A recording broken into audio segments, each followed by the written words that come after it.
What's up, guys? So, pardon my voice, I've been sick for the past couple of days, but we're here at Laodicea. This is, of the seven churches, this was the one that I was most interested in visiting, and it's amazing. You can't even really get a sense of the scale, but it's huge. And this was an incredibly rich city, very wealthy, prosperous. Yeah, there's so much more, but this is the point I want to make in this quick, short video.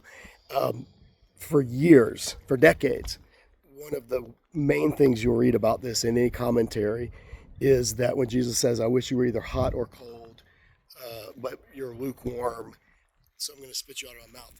What was taught for decades, this was taught to me as well, and numerous commentaries, was that right over there, you see that white mass right there? That's Hierapolis. Those are thermal springs. That's calcium deposit. That white right there, that's a buildup from thermal springs with all the minerals, calcium and zinc or whatever's in it. So that's right there at the base of those mountains behind me was runoff, cold water. Those are snow-capped mountains for most months of the year.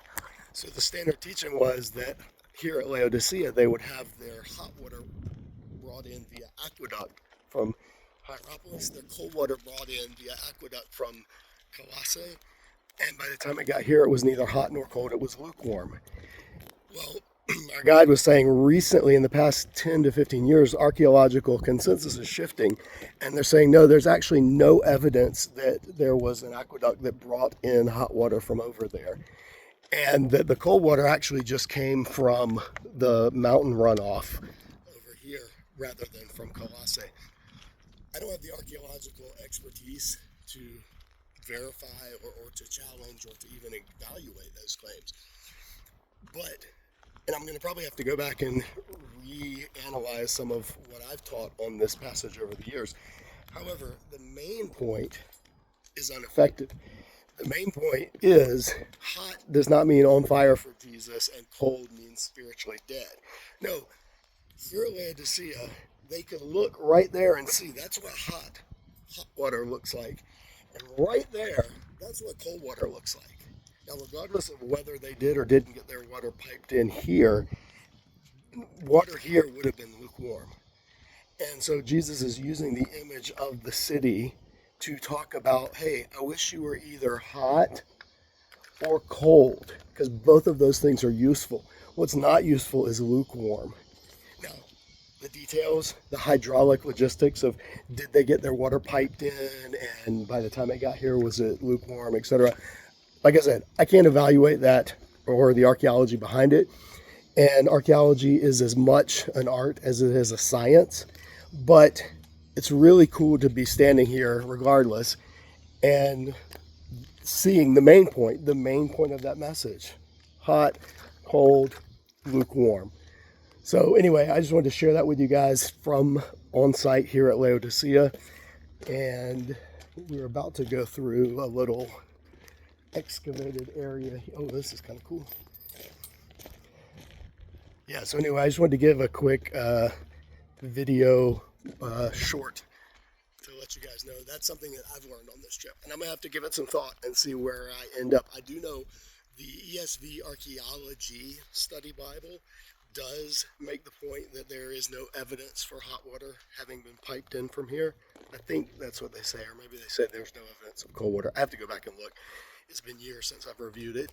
The other, I think the cultural backgrounds, or maybe the Zondervan archaeological, other study Bibles say no, the water was piped in from both, and it's more of the traditional view.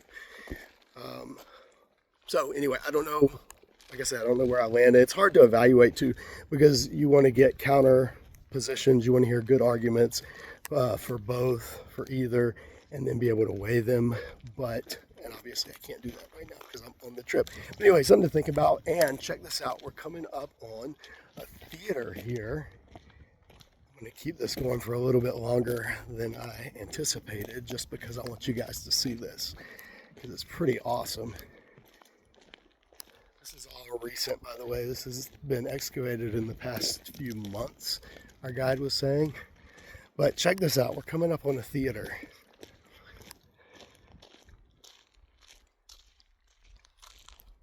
And again, you can see the hot water springs, that white mass, right? Hold on, let me get my finger. That stuff that looks like cotton. That's why that city, Hierapolis, the modern name is Pamukkale, Cotton Fortress, because not only do they grow a lot of cotton over here agriculturally, but that looks like a big mountain of cotton. It's actually hardened calcium, zinc, whatever minerals are in the water, natural thermal springs. Very cool. But yeah, check it out here. We're coming up on the theater here.